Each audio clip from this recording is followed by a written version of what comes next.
Bonjour Jean-Jacques. Bonjour Marie-Claire. Tu seras à Paris le 8 octobre prochain et tu vas nous présenter une conférence dont le thème me paraît tout à fait passionnant, la guérison quantique lorsque l'information transforme le corps et l'âme. Oui, c'est ça. Donc je dois dire que ce thème attire déjà beaucoup et je reçois beaucoup d'inscriptions sur le site Coévoluer. Mhm. Donc ça me paraît bien enclenché. Tu es physicien quantique et Oui. aussi épistémologue des pratiques médicales, donc bien placé pour nous parler de la guérison quantique. Est-ce que tu peux m'en dire quelques mots? Qu'est-ce que la guérison quantique? En fait, la guérison quantique, c'est un terme qui devient de plus en plus à la mode parce que euh, de plus en plus d'approches thérapeutiques dites alternatives euh, sont en train de s'inspirer de la révolution dans le regard que nous posons sur le réel. Et c'est une révolution qui a été apportée par la physique quantique.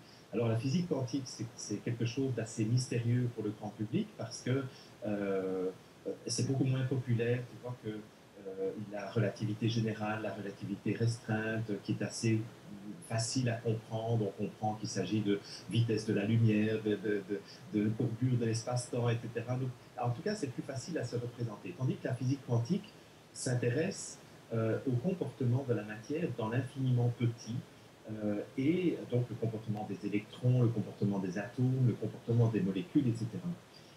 Et je dirais que la physique quantique, qui est née en 1900 et qui était à peu près élaborée complètement dans les années 1925-27, euh, a révolutionné, a bouleversé complètement les conceptions que les physiciens avaient du réel, de la conception du réel. Et à partir de là, à partir des conclusions de la physique quantique, un certain nombre de thérapies se sont dit, mais est-ce que cette conception que nous avons du réel, cette conception différente que nous avons du réel, est-ce que nous ne pourrions pas l'intégrer dans nos pratiques thérapeutiques? Et donc, finalement, ma conférence, ça va être cela. Ça va être de regarder un peu quelles sont les thérapies que l'on peut considérer comme euh, d'inspiration quantique et en quoi est-ce qu'on peut estimer qu'elles sont pertinentes dans l'approche des différentes guérisons que l'on essaie d'obtenir. Et en quoi la physique quantique révolutionne justement les pratiques thérapeutiques? Mais en fait, la révolution essentielle que la physique quantique a apportée dans notre regard sur le monde, c'est de considérer que finalement, et ça a été démontré scientifiquement, c'est ça qui est extraordinaire, c'est que finalement, le réel matériel qu'on croyait solide, qu'on croyait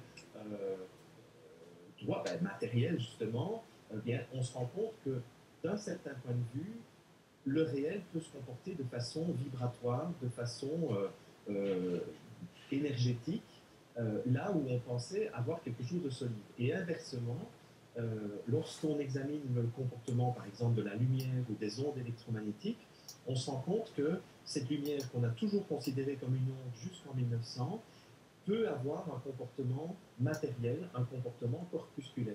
Ce qui fait que finalement, on en arrive à une conception de l'être humain et du monde en général où on n'est plus capable de décider. Et c'est ça que je démontrerai non seulement dans la conférence du 8, mais aussi dans la journée du 9 dont on parlera dans une autre vidéo. On ne peut plus décider si vraiment le réel est matériel ou si le réel est ondulatoire ou si c'est ni l'un ni l'autre ou si c'est les deux en même temps. Et en quoi ça peut révolutionner les pratiques thérapeutiques, c'est-à-dire que là, on va enfin sortir de cette querelle de chapelle qui n'en finit pas depuis plusieurs siècles, de se dire, mais est-ce que l'être humain, finalement, est-ce qu'on doit le considérer comme un corps matériel avec uniquement des réactions physico-chimiques à l'intérieur du corps qu'on va guérir avec une approche physico-chimique? Est-ce que l'être humain est aussi, et ce n'est pas exclusif l'un de l'autre, un ensemble de phénomènes énergétiques, de phénomènes vibratoires qui, évidemment, vont être rééquilibrés à ce moment-là par des approches qui sont plus énergétiques, vibratoires, informationnelles. C'est ça. C'est pour ça que, oui. Oui, justement, la deuxième partie du titre, c'est lorsque l'information transforme le corps et l'âme. Et c'est là qu'interviennent les thérapeutes il cherche à modifier l'information. Voilà, exactement. Il cherche à modifier non seulement l'information qui est dans le corps, mais c'est en donnant des informations soit de type matériel, soit de type vibratoire, qu'on peut aussi modifier non seulement le corps, mais aussi le psychisme. Voilà. Donc, cette conférence va faire le tour d'un certain nombre de thérapies qu'on peut qualifier de quantiques. Alors, je vais peut-être t'étonner en disant que, par exemple, l'homéopathie, c'est une thérapie qu'on peut considérer comme quantique. L'ostéopathie aussi, la médecine chinoise traditionnelle aussi, mais aussi d'autres approches beaucoup plus modernes avec des appareils. Donc là, je parlerai aussi des approches avec des appareils comme le physioscan, le skio, etc., qui sont des appareils, des technologies qui ont été développées au départ en Russie et qui sont de plus en plus utilisées, même en France, pour accompagner les individus dans leur processus de rééquilibrage. Et c'est absolument passionnant. En tout cas, chaque fois que j'ai donné des conférences ici au Québec sur la physique quantique, on a chaque fois fait ça le comble parce que c'est un phénomène, c'est un sujet tout à fait passionnant. Eh bien, merci Jean-Jacques. On se donne rendez-vous le vendredi 8 octobre à 19h30 à Paris, à l'espace Lancelot. À très bientôt.